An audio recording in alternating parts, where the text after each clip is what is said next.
Hello दोस्तों, कैसे हैं आप लोग। मैं विष्णु कुमार स्वागत करता हूं सभी का आज के इस वीडियो क्लासेस में। दोस्तों, आज हम लोग ये जानेंगे कि विज्ञान किसे कहा जाता है, विज्ञान की कितनी शाखाएं हैं और किन किन शाखाओं में किन विषयों का अध्ययन किया जाता है। इसे जानने से पहले हमें ये जानना आवश्यक है कि विज्ञान किसे कहा जाता है। दोस्तों, विज्ञान वह व्यवस्थित ज्ञान विद्या है जो विचार, अवलोकन, अध्ययन, विश्लेषण एवं प्रयोग से मिलती है, जो किसी विशेष अध्ययन विषय की प्रकृति एवं सिद्धांतों को जानने के लिए प्रयुक्त किया जाता है। दोस्तों, विज्ञान शब्द का प्रयोग ज्ञान की एक ऐसी शाखा के लिए भी किया जाता है जो तथ्य, सिद्धांत, तरीकों के प्रयोग एवं परिकल्पना से स्थापित एवं व्यवस्थित करती है। अतः इस प्रकार हम कह सकते हैं कि विज्ञान का संबंध ज्ञान की एक ऐसी शाखा से है जो इस प्रकृति में उपस्थित किसी भी वस्तु के क्रमबद्ध अध्ययन से प्राप्त ज्ञान तथा इस ज्ञान पर आधारित वस्तु की प्रकृति तथा इनमें होने वाले विभिन्न प्रकार के परिवर्तन अध्ययन संबंधी गुणों का पता लगाने के लिए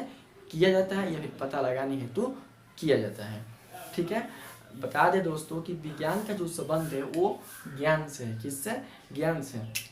विज्ञान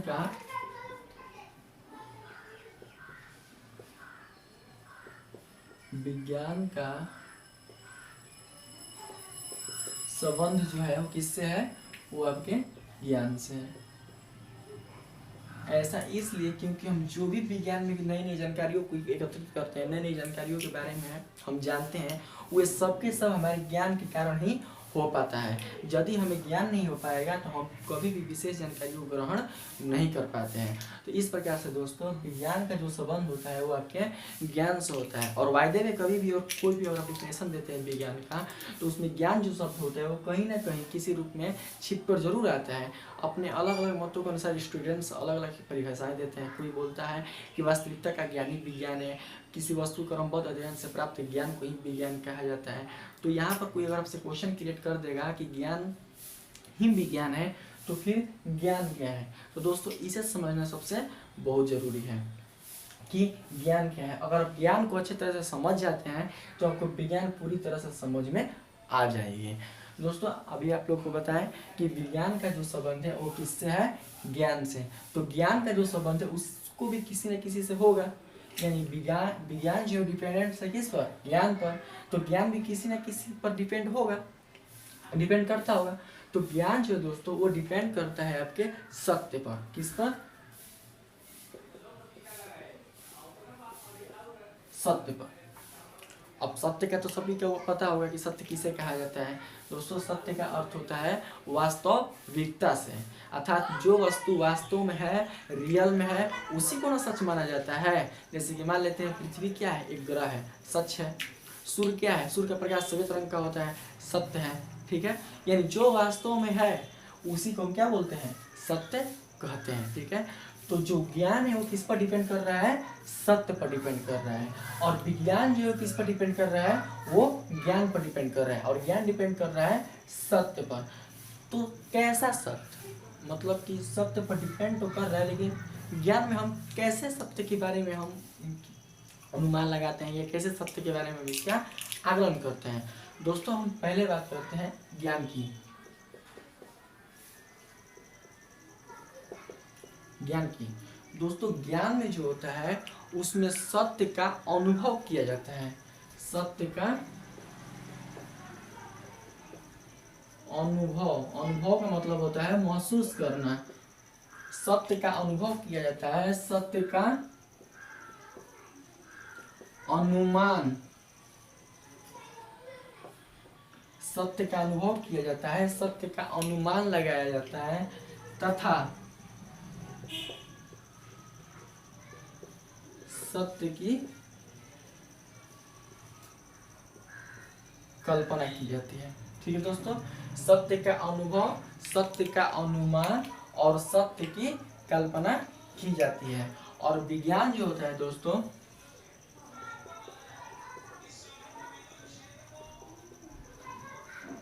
विज्ञान इसमें क्या होता है?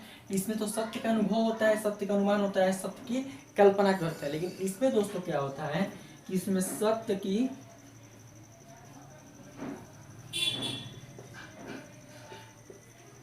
खोज होती है, सत्य का परिचय होता है। सत्य का परिचय नहीं, सत्य से परिचय। ठीक है, सत्य से परिचय, सत्य का विश्लेषण तथा सत्य की वास्तविकता।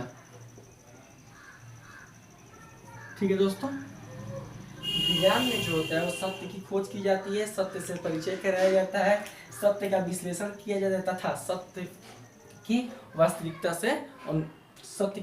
से परिचय कराया जाता है। वो कैसे, हम बताते हैं आपको। जैसे कि मान लेते हैं दोस्तों, यहाँ पर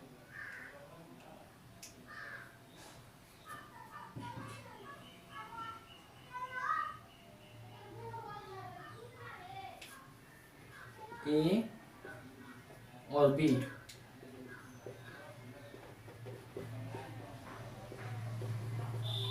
ठीक है। ठीक दोस्तों, यहाँ पर ए और बी दो हम छड़ ले लेते हैं। ठीक है, ए और बी क्या है, ये आपकी छड़ है। ए और बी ये छड़ है। यदि दोस्तों हम आपसे ये पूछे कि ए और बी इन दोनों में से कौन सी छोर लंबी है, तो आप अपने ज्ञानेंद्रियों की सहायता से या अपने ज्ञानेंद्रियों के माध्यम से ये बता सकते हैं कि छड़ ए और छड़ बी में जो छड़ ए है वो छड़ बी से लंबी है। और यदि हम आपसे ये पूछें कि छड़ ए और छड़ बी में कौन सी छड़ छोटी है, तो आप अपने ज्ञानेंद्रियों के माध्यम से ये बता सकते हैं कि छड़ ए और छड़ बी में जो छड़ बी है वो ए से छोटी है। ठीक है, यानी इतना आपको सत्य का अनुभव है, सत्य का आपका इतना अनुमान है, आप इतना अनुमान लगा पाए हैं कि जो ए है वो बी से लंबा है, जो बी है वो ए से छोटा है। लेकिन आप परिपूर्ण रूप से, निश्चित रूप से सत्य का ये वास्तविकता नहीं बता सकते हैं कि जो इसकी लंबाई है, एक की छड़ की जो लंबाई है वो बी से कितना अधिक लंबा है, और जो छड़ बी की जो लंबाई है वो छड़ ए से कितना मीटर छोटा है, ये आप परिपूर्ण रूप से नहीं बता सकते हैं। इसी सत्य की खोज के लिए, इसी सत्य का परिचय के लिए, इसी सत्य से वास्तविकता का ज्ञान दिलाने के लिए जो हम खोज करते हैं और उस खोज से जो हमें विशेष प्रकार की जानकारी एकत्रित होती है, जो विशेष जानकारियों को ग्रहण किया जाता है, उसी को दोस्तों हम विज्ञान के नाम से जानते हैं। जैसे कि जब विज्ञान का युग नहीं था, आज का जितना भी आप देख रहे हो सब का सब विज्ञान का युग है। अर्थात अगर हम धर्म की दृष्टि से चलें तो ये तो आपका कलयुग है, लेकिन अगर हम टेक्निकल दृष्टि से चलें तो ये हमारा वैज्ञानिक युग है। तो वैज्ञानिक युग के पहले की बात कर रहे हैं, पूर्वज के समय में। पूर्वजों के समय में क्या था कि हमारे पूर्वज को पता था कि वर्षा ऋतु में वर्षा होगी, ग्रीष्म ऋतु में गर्मी पड़ेगी, लेकिन क्यों पड़ेगी ये पता नहीं था। तो उनको सत्य का अनुमान था, सत्य का अनुमान था, सत्य का अनुभव था कि ग्रीष्म ऋतु आएगी तो गर्मी पड़ेगी, वर्षा ऋतु आएगी तो वर्षा होगी, लेकिन क्यों होगी ये पता नहीं था। और इसी का जो पता, जो इसका ज्ञान, इससे परिचय जो कराया, वही आपका विज्ञान कराया था। जब हम इसकी विशेष जानकारी के लिए आगे बढ़े, हमारे वैज्ञानिकों ने इसकी विशेष जानकारी खोज की, तो हमें एक विशेष प्रकार की जानकारियों का संकलन मिला और हमें ये प्राप्त हुआ कि ग्रीष्म ऋतु में इस पृथ्वी पर उपस्थित जितने भी जल स्रोत हैं वो सूर्य की रोशनी के कारण वाष्प बनकर वायुमंडल में चले जाते हैं, और पुनः यही वर्षा ऋतु में ठंडी होकर बादल के रूप धारण कर पृथ्वी पर बरसने लगते हैं। और यही क्रिया जब पुनः चलती रहती है तो इसी को हम जल चक्र के नाम से जानते हैं। ठीक है, यानी हमको ये सत्य का ज्ञान क्या किया, हमको कराया, कौन, विज्ञान। अर्थात ज्ञान में आप सत्य का अनुभव करते हैं, सत्य का अनुमान लगाते हैं, सत्य की कल्पना करते हैं, पर वो सत्य वास्तव में है, कैसे है, क्यों है, उससे परिचय आपका विज्ञान कराता है। कोई भी चीज है अगर वो कैसे है, क्यों है, तो उसी का जो उत्तर है वो आपका विज्ञान देता है। जैसे कि मान लेते हैं कि जब हमारा पैमाना नहीं बना था या कोई मापन नहीं बना था,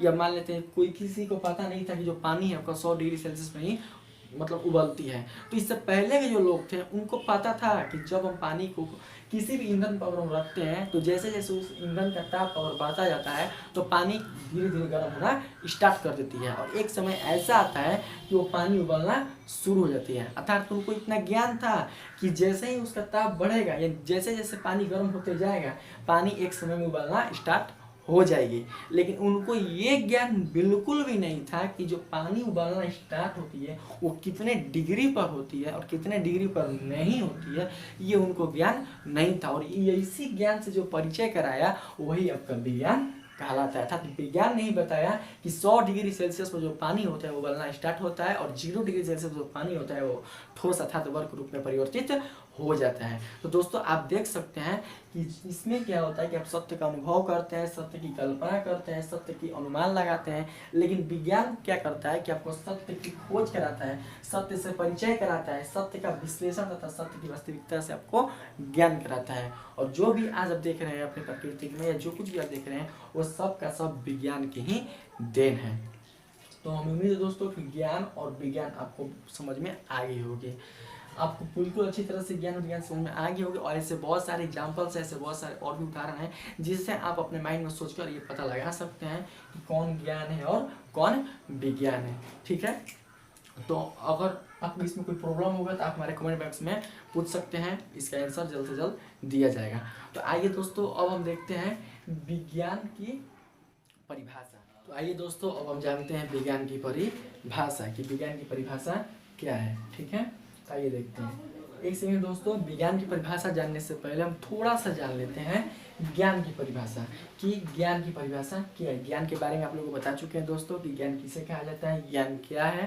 तो इसलिए ज्ञान को भी समझना आपके लिए बहुत ही आवश्यक है, क्योंकि जब तक समझ नहीं आएगा ज्ञान तो कैसे सीखेंगे आप विज्ञान। ठीक है, तो आप आइए जानते हैं ज्ञान के बारे में। ज्ञान किसी भी विषय को पूर्ण रूप से समझना, उसका पूरा अनुभव करना तथा समय आने पर उसका उचित तरीके से प्रयोग करना है। ठीक है, इसके बारे में आप लोग बता चुके हैं, तो थोड़ा सा और बताते हैं आप लोगों को।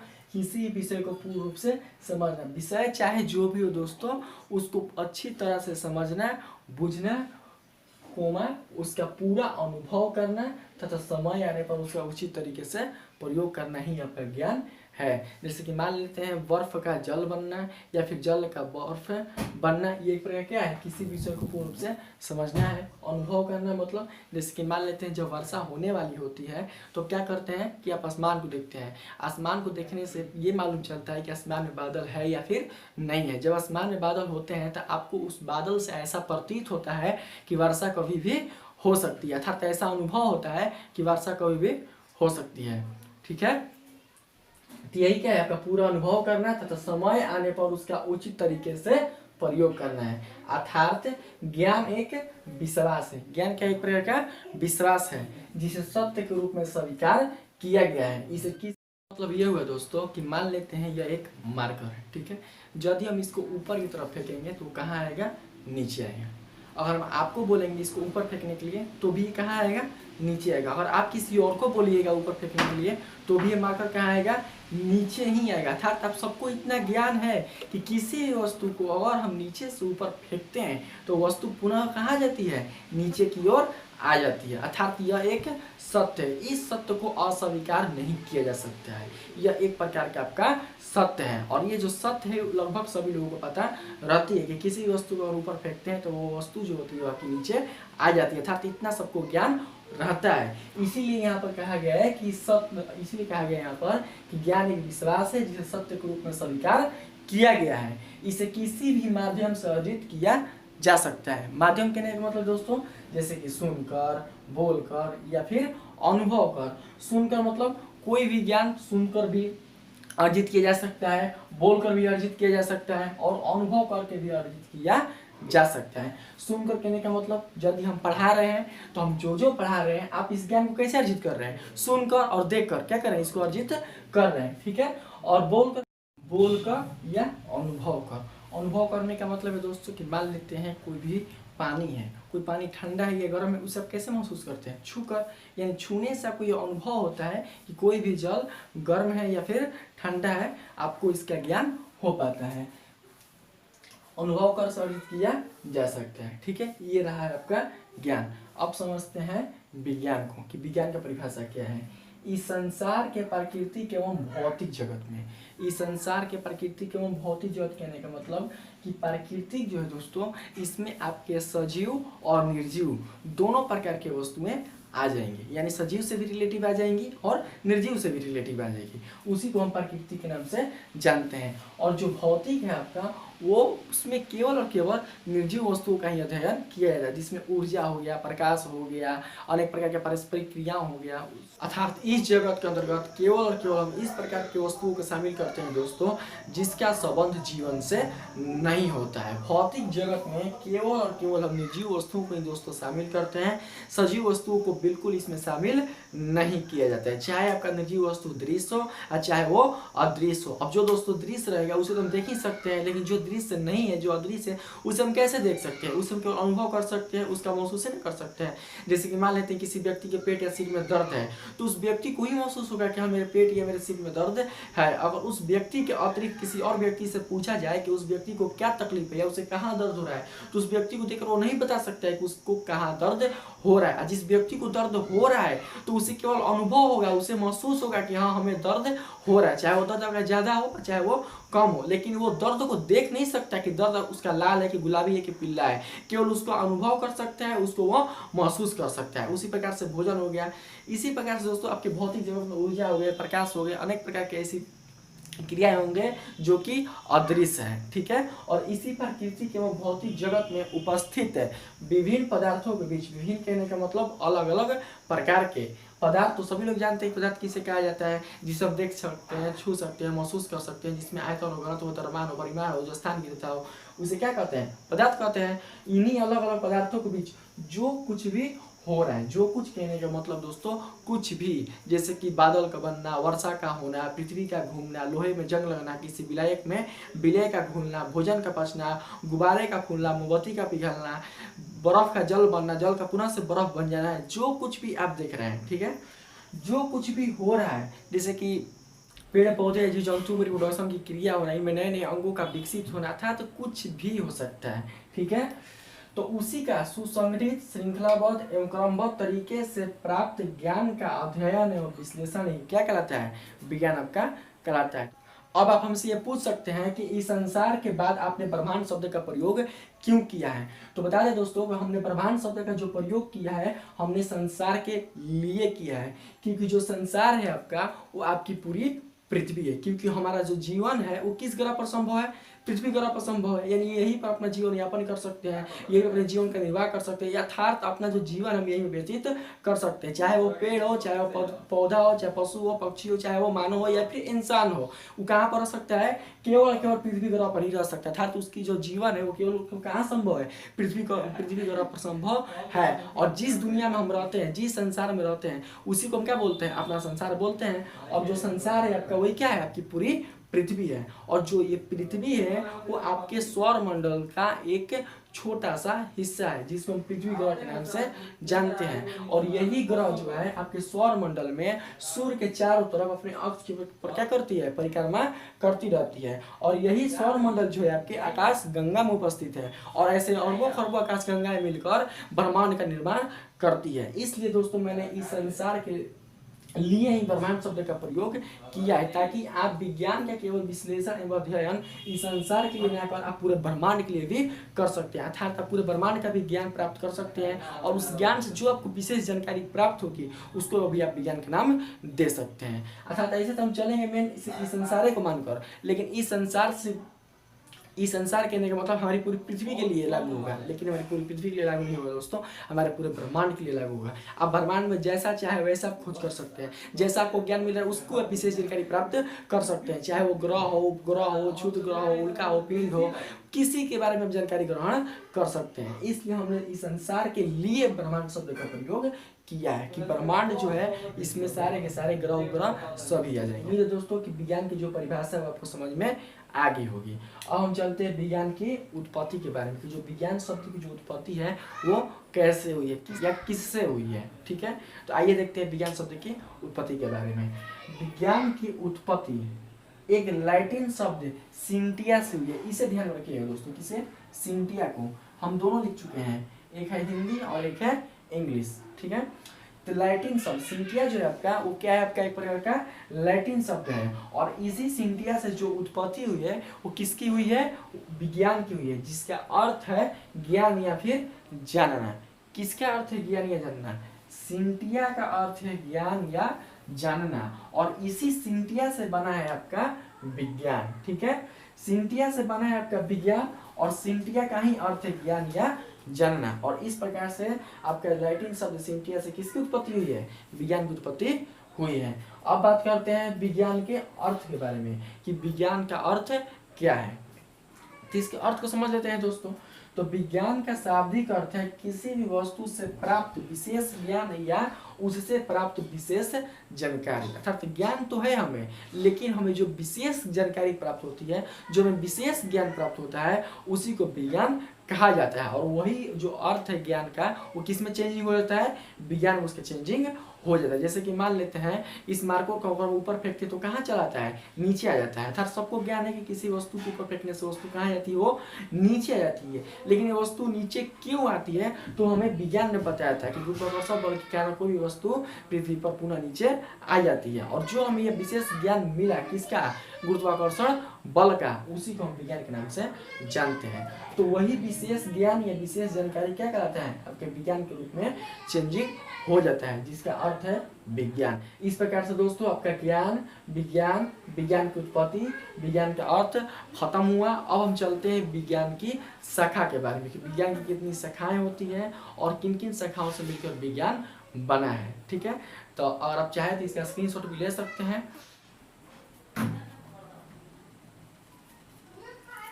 आइए दोस्तों, हम जानते हैं विज्ञान की शाखा के बारे में कि विज्ञान कितनी शाखा है और किन किन शाखाओं में किन विषयों का अध्ययन किया जाता है। जैसा कि दोस्तों हम लोग ज्ञान और विज्ञान बिल्कुल अच्छी तरह से सीख चुके हैं। और ज्ञान में हम लोगों ने यह जाना था कि ज्ञान जो है वो हमें सत्य का अनुभव कराता है, उसमें हम सत्य की कल्पना करते हैं, सत्य का अनुमान लगाते हैं, सत्य को महसूस करते हैं। लेकिन वास्तव में ये सत्य है या नहीं है तो कैसे है, क्यों है, इस सत्य की खोज दोस्तों आपका विज्ञान करता था। इस सत्य से परिचित आपका विज्ञान कराता था। इस सत्य की वास्तविकता को प्रदर्शित आपका विज्ञान करता था, ठीक है। ये यहाँ तक हम लोग समझ चुके थे।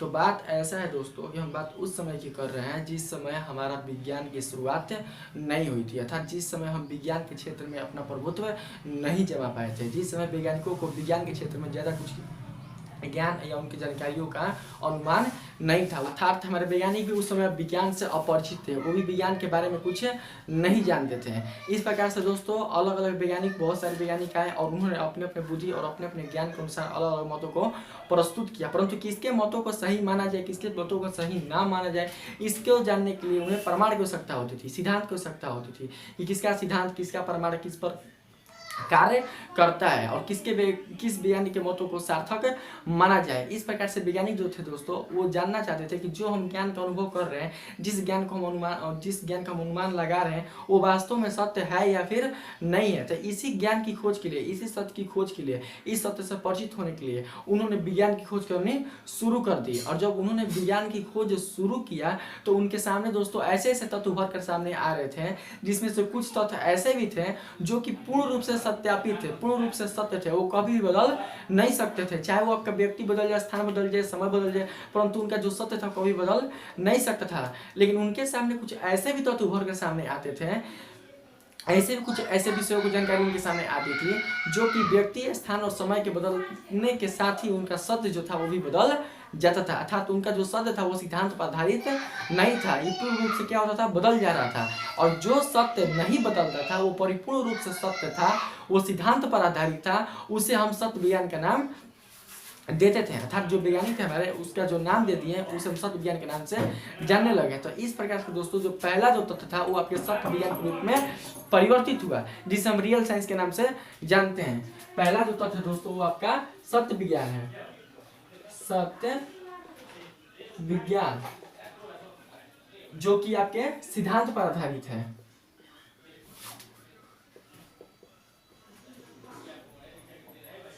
किस पर आधारित है, सिद्धांत पर। इसको हम थ्योरी बोलते हैं इंग्लिश में, ठीक है दोस्तों।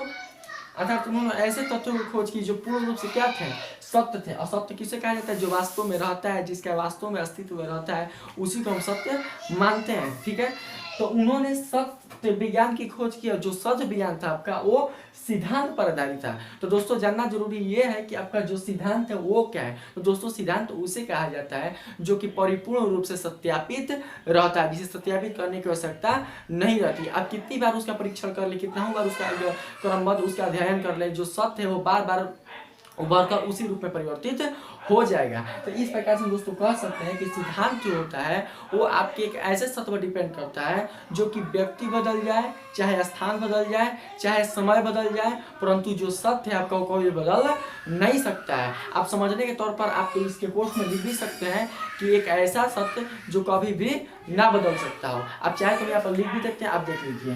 सिद्धांत दोस्तों उसे कहते हैं, सिद्धांत उसे कहा जाता है अर्थात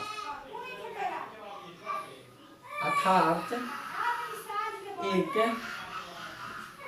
ऐसा सत्य जो कभी बदला, अर्थात एक ऐसा सत्य जो कभी बदला ना जा सके,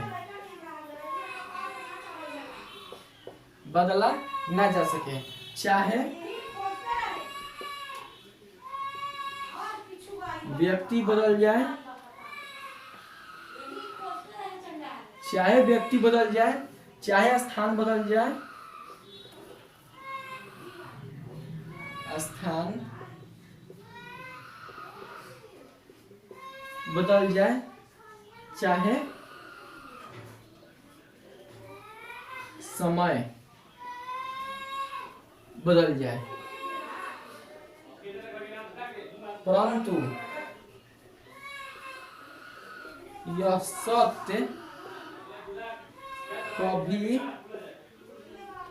भी बदल नहीं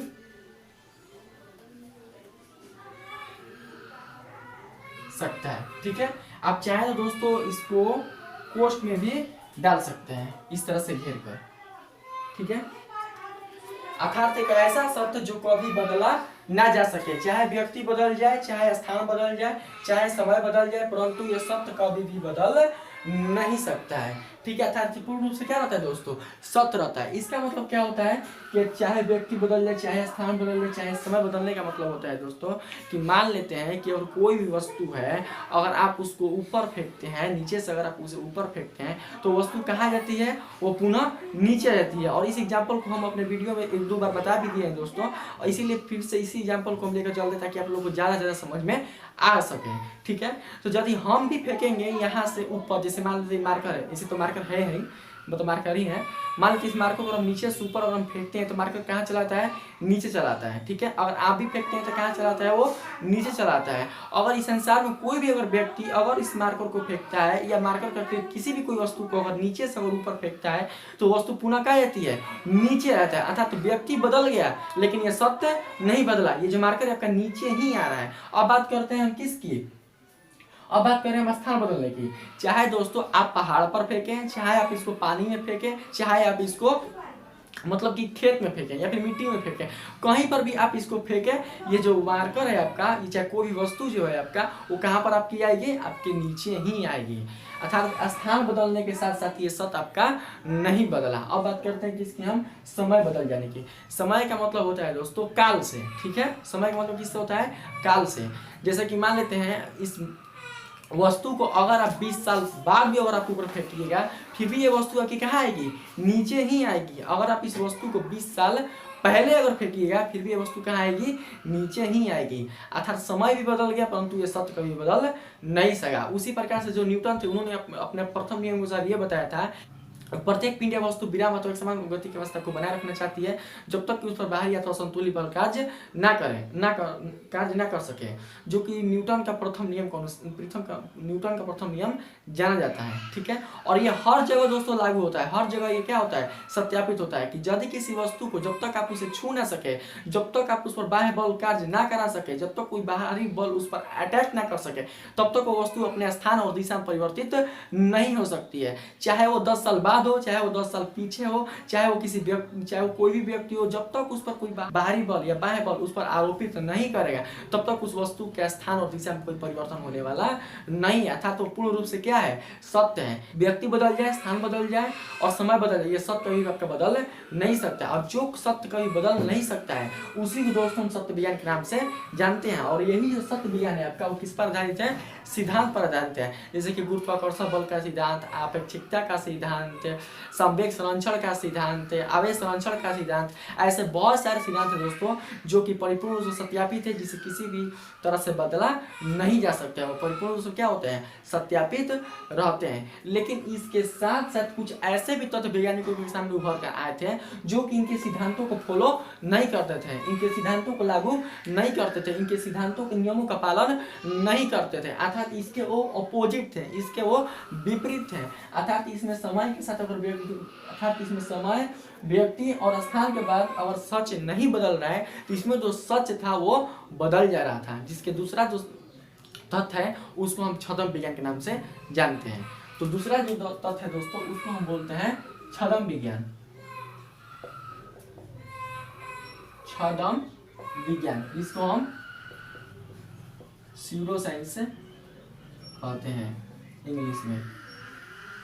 ठीक है, तो जिस प्रकार से दोस्तों आपका सत्य विज्ञान जो है वो सिद्धांत पर आधारित है, उसी प्रकार से जो छद्म विज्ञान है वो आपके अवधारणा पर आधारित है। किस पर आधारित है, अवधारणा,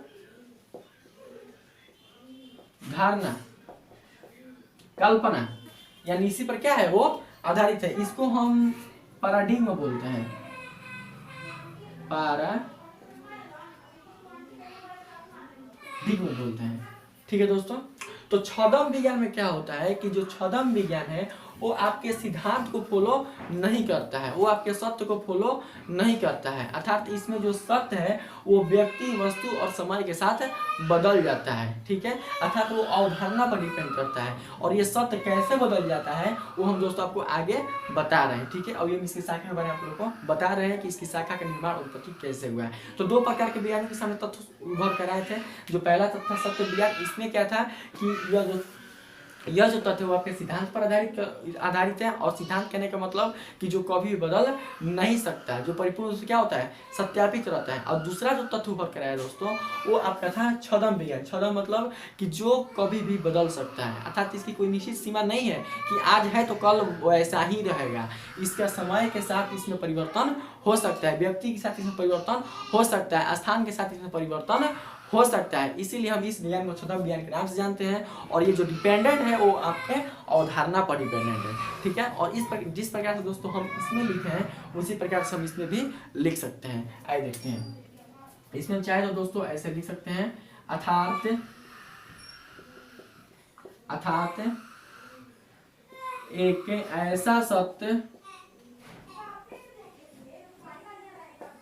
एक ऐसा सत्य जो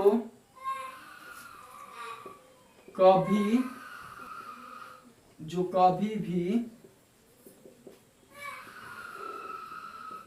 बदला जा सकता हो। ठीक है, इसका कोई मतलब निश्चित सीमा नहीं है दोस्तों कि ये बदलेगा नहीं, ये कभी भी बदल सकता है। अर्थात एक ऐसा सत्य जो कभी भी बदला जा सकता हो, चाहे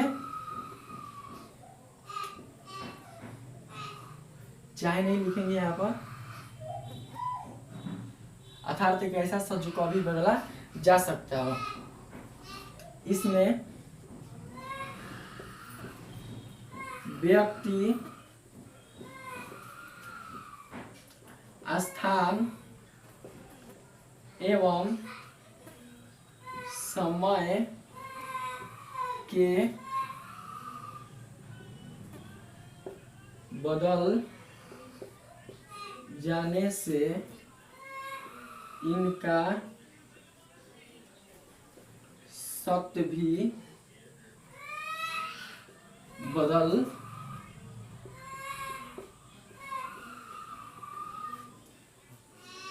जाता है। ठीक है, अर्थात एक ऐसा सत्य जो कभी भी बदला जा सकता हो। इसमें व्यक्ति, स्थान एवं समय के बदल जाने से इनका सत्य भी बदल जाता है या सत्य भी बदल सकता है। ठीक है, सत्य भी बदल जाता है। हम छोड़ते हैं दोस्तों।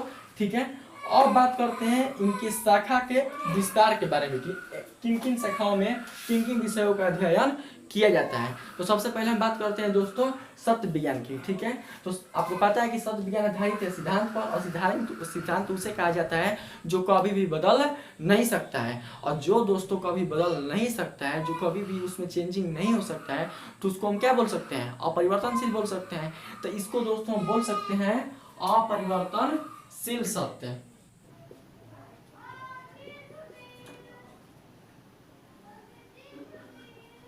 जिसको हम इंग्लिश में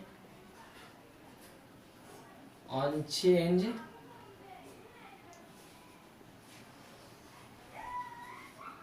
रियलिटी के नाम से भी जानते हैं। ठीक है दोस्तों, इसको हम क्या बोलते हैं?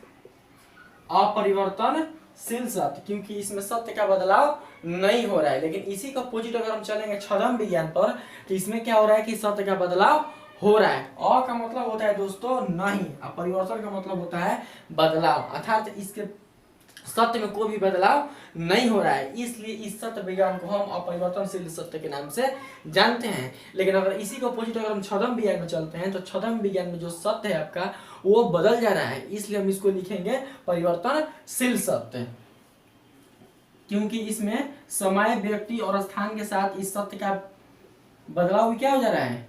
चेंजिंग हो जा रहा है। परिवर्तनशील सत्य, इसको बोलते हैं चेंजिंग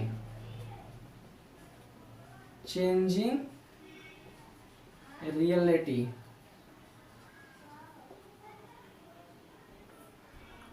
ठीक है, चेंजिंग रियलिटी। अब बात करते हैं दोस्तों अपरिवर्तनशील सत्य की, ये परिवर्तनशील सत्य की। तो इन दोनों में से सबसे पहले हम चर्चा करने वाले हैं अपरिवर्तनशील सत्य के बारे में। तो आगे अगर बताएंगे तो आप लोगों को दिखेगा नहीं, तो अभी हम नेक्स्ट आपको आगे बताने वाले हैं। तो आइए दोस्तों, अब हम सबसे पहले जानने वाले हैं अपरिवर्तनशील सत्य के बारे में। नाम से आपको दोस्तों पता चलता होगा कि अ का मतलब होता है नहीं, तो क्या नहीं? परिवर्तन, अर्थात जिसमें बदलाव ना हो उसी को बोलते हैं हम अपरिवर्तनशील। तो क्या अपरिवर्तनशील? तो सत्य। और हम जानते हैं दोस्तों जो सत्य विज्ञान है इसमें किसी भी चीज का बदलाव नहीं होता है, इसलिए हम इसको अपरिवर्तनशील सत्य के नाम से जानते हैं। तो इस शाखा के अंदर दोस्तों आपका जो विषय आता है उसको हम प्राकृतिक विज्ञान के नाम से जानते हैं, क्योंकि प्राकृतिक विज्ञान में कोई भी परिवर्तन देखने को नहीं मिलता है। ठीक है, इसलिए इसको हम किस शाखा का, इस अपरिवर्तनशील सत्य के अंदर हम प्राकृतिक विज्ञान को शामिल करते हैं। किसमें शामिल करते हैं? प्राकृतिक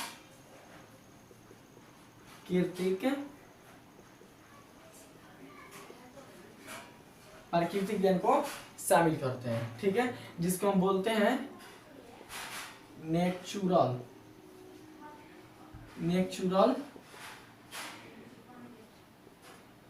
नेचुरल साइंस। ठीक है दोस्तों, और इस शाखा के अंतर्गत हम शामिल करते हैं, परिवर्तनशील सत्य के अंतर्गत हम शामिल करते हैं दो तथ्यों की, जिसमें पहला तथ्य है परिवर्तनशील कहने का मतलब जिसमें बदलाव हो, उसी को हम बोलते हैं परिवर्तनशील सत्य। तो पहला जो है आपका इसमें होगा मनोविज्ञान,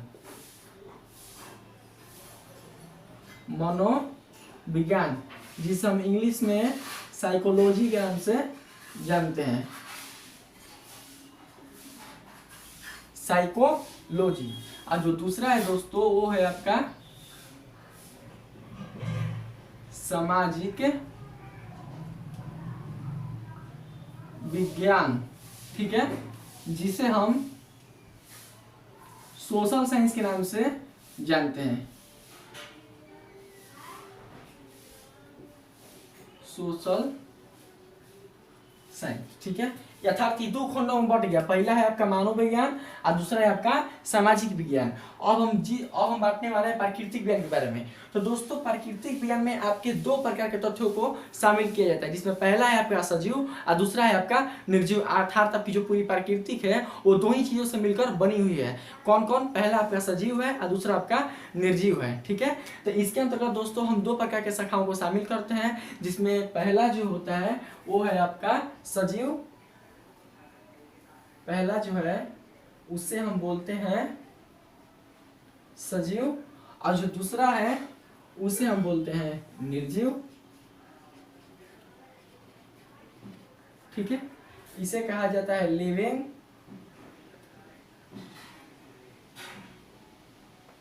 इसे लिविंग कहा जाता है और इसे नॉन लिविंग कहा जाता है इंग्लिश में। ठीक है, सजीव और निर्जीव, अर्थात आपकी जो पूरी प्राकृतिक है वो सजीव और निर्जीव इन दोनों से मिलकर आपके पूरे प्राकृतिक विज्ञान का निर्माण हुआ है। और जो आपकी प्राकृतिक विज्ञान है वो आपके आती है किस शाखा में? अपरिवर्तनशील सत्य के शाखा में आती है। ठीक है, तो बात करते हैं दोस्तों सजीव के बारे में। तो स का मतलब होता है दोस्तों साथ में। ठीक है, स का मतलब क्या होता है? साथ में। अर्थात जब हम सजीव को तोड़ते हैं, जैसे कि स जीव को अगर हम तोड़ते हैं तो निकल कर आता है स प्लस जीव। हम संधि विच्छेद नहीं कर रहे हैं, समझने के लिए वो बता रहे हैं। ठीक है, स का मतलब होता है साथ में। ठीक है, और जीव का मतलब होता है जीवन। स का मतलब क्या होता है? साथ में, और जीव का मतलब होता है जीवन। जिसके साथ में जीवन होता है, जिसमें प्राण होता है, उसी को हम सजीव बोलते हैं। ठीक है, तो जिसमें आपका जीवन होता है उसको हम सजीव के नाम से जानते हैं, और जिसमें जीवन नहीं होता है उसको हम निर्जीव के नाम से जानते हैं। क्योंकि नी का मतलब होता है नहीं, तो का नहीं, तो जीवन, अर्थात जीव। जीव मतलब जीवन, अर्थात जिसमें जीवन ना हो उसी को हम निर्जीव के नाम से जानते हैं। तो अब दोस्तों हम खंडित करने वाले हैं सजीव और निर्जीव को, उनकी अलग अलग शाखाओं के बारे में। आप बस ध्यान से उसको देखते रहिएगा कि सजीव को किस भाग में हम इसको विभाजित करने वाले हैं। तो जो सजीव है दोस्तों वो आपका डिपेंड करता है आपके जीव विज्ञान पर। किस पर? जीव विज्ञान पर। ठीक है, और जो निर्जीव है वो आपका डिपेंड करता है किस पर? भौतिक विज्ञान पर। बताए थे कि भौतिक विज्ञान के अंतर्गत केवल और केवल निर्जीव वस्तुओं का ही अध्ययन किया जाता है। इसमें किसी भी सजीव वस्तुओं का लेना देना नहीं है। इसमें किसी भी सजीव वस्तुओं से इसमें रिलेटिव विषयों का अध्ययन नहीं किया जाता है। तो भौतिक विज्ञान, ठीक है, जिसको हम बोलते हैं फिजिकल साइंस। ठीक है, और इसे कहा जाता है बायोलॉजिकल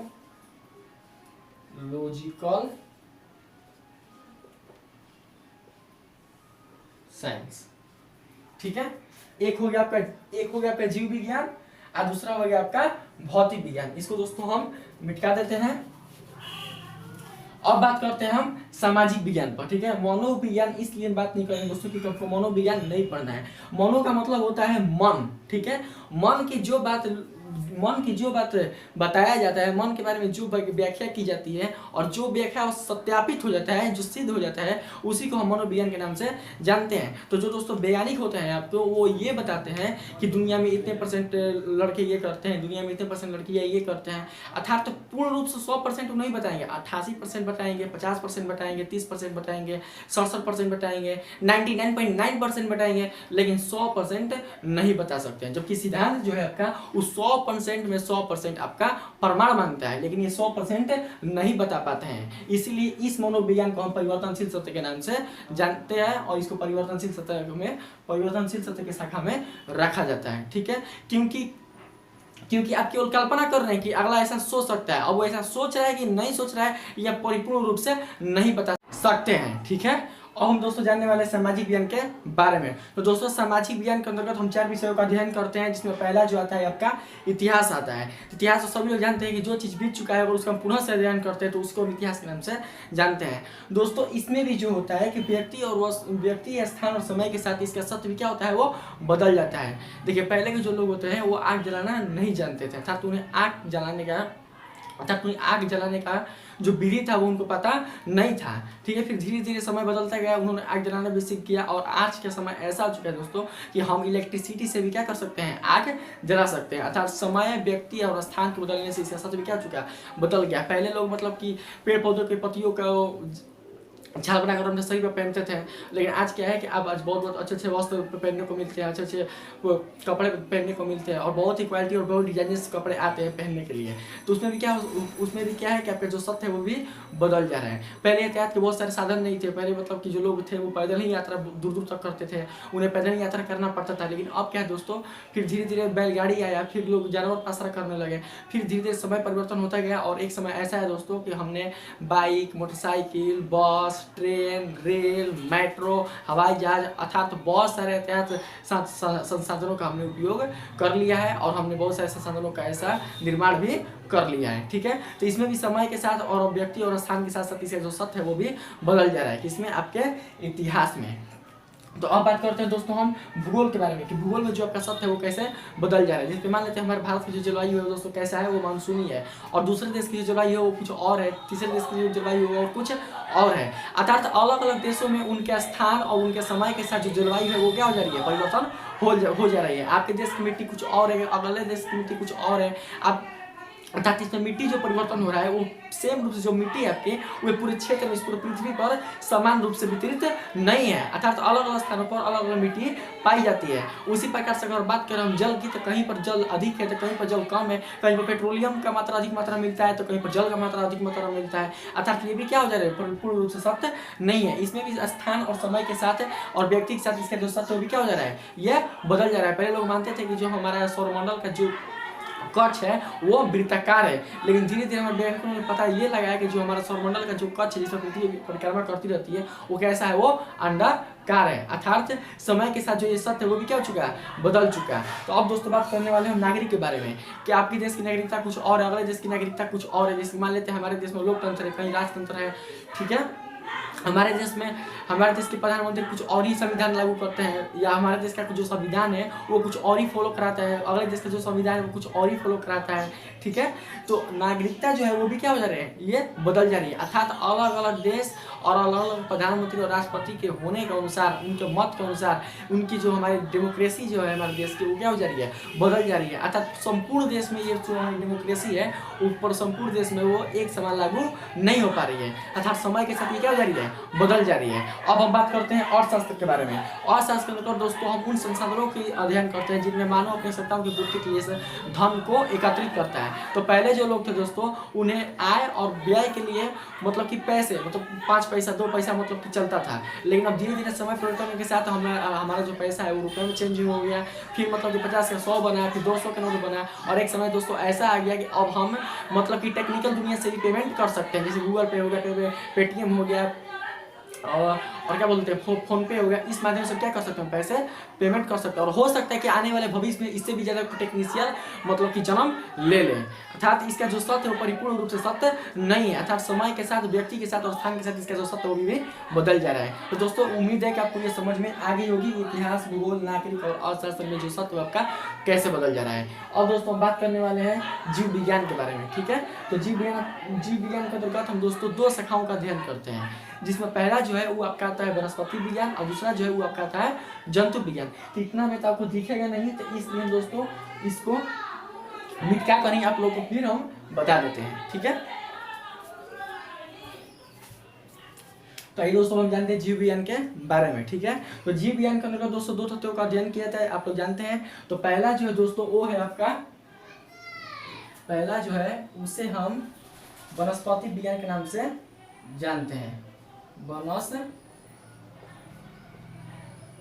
विज्ञान। और दूसरा जो है दोस्तों वो है आपका जंतु विज्ञान।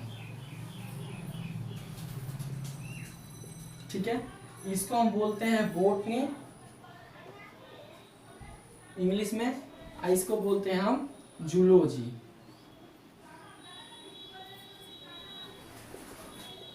ठीक है। वनस्पति विज्ञान के अंतर्गत दोस्तों आज पेड़ पौधे वृक्ष शाक झाड़ी अर्थात तो पेड़ पौधों से रिलेटिव जितने भी मतलब शाक झाड़ी आप देख रहे हैं सब के सब वनस्पति विज्ञान के अंतर्गत आ जाएंगे। ठीक है, उसी को वनस्पति विज्ञान कहा जाता है। और जंतु विज्ञान के अंतर्गत दोस्तों जंतु से रिलेटिव जितने भी जंतु हैं, पालतू जानवर है, मानव है, इंसान है, पक्षी है, जल में रहने वाले जितने भी जंतु हैं सब के सब जंतु विज्ञान के अंतर्गत आ जाएंगी। और यही वनस्पति विज्ञान और यही जंतु विज्ञान दोनों एक दूसरे से मिलकर जिस शाखा का भी निर्माण करती है उसी को जीव विज्ञान के नाम से जानते हैं। और ये जो जीव विज्ञान है वो आपके सजीव की शाखा में आती है। ठीक है, तो वनस्पति विज्ञान का जो खोज करता है दोस्तों उनका भी नाम हम यहाँ पर लिख देते हैं। इनके जो खोज करता है वो है आपके थियोफ्रास्टस। ठीक है, और इनके जो खोज करता है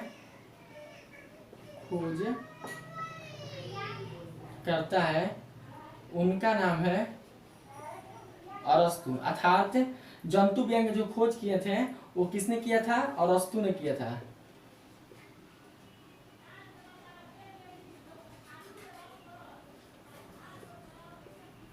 ठीक है, अरस्तु यहाँ पर हम लिख चुके हैं हिंदी में भी और इंग्लिश में भी। ठीक है, अब दोस्तों बात करते हैं भौतिक विज्ञान के बारे में। तो जैसा कि आप लोग जानते हैं कि भौतिक विज्ञान के अंतर्गत केवल हम निर्जीव वस्तु का ही अध्ययन करते हैं। इसमें जीवन का लेना देना कुछ भी नहीं है, अर्थात इसमें जीवन से अर्थात सजीवों से रिलेटिव किसी भी वस्तु या किसी विषयों का अध्ययन नहीं किया जाता है। इसमें केवल और केवल निर्जीव वस्तु का ही अध्ययन किया जाता है। और जो भौतिक विज्ञान है दोस्तों वो आपके दो भागों में खंडित हो जाता है, जिसमें पहला जो है आपका वो है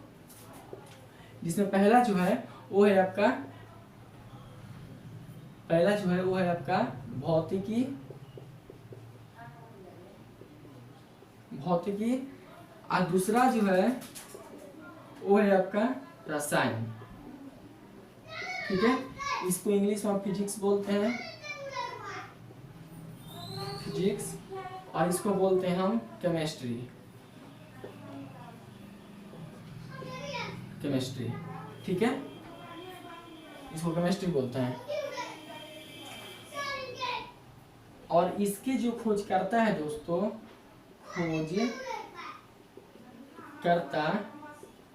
वो है सर आइजैक न्यूटन। ठीक है, अगर हम आधुनिक और चिरस्मृत की बात करेंगे तो उसमें अल्बर्ट आइंस्टीन भी आ जाएंगे और सर आइजैक न्यूटन भी आ जाएंगे।